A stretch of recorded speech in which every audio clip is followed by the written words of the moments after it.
That's where we find ourselves when Jesus comes on the scene. The Romans are ruling over the Jews. But what's happening, though, is you have some Jews that came back to Jerusalem, but some of them stayed in the other nations. They were settled there. They had business there. They had families there. They had been in exile for a while.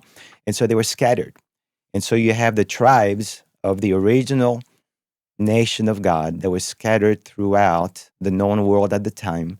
And this is why there was such a need to go preach to the whole world, Yeah. was to declare the Messiah did come. Yeah. His name is Jesus Christ, Yeah. the Anointed One. He was crucified by you, Right. because a lot of them had said, let his blood be on us and our children. Yeah. And so Paul and other disciples, their goal was to go into all the world and to preach.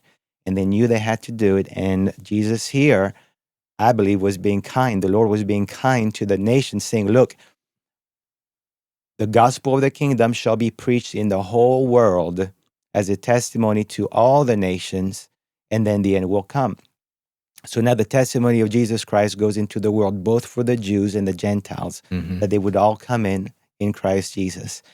And not until then, the end would come, because God was making sure the preaching was going forth into those areas where they had not heard necessarily the gospel of Jesus Christ.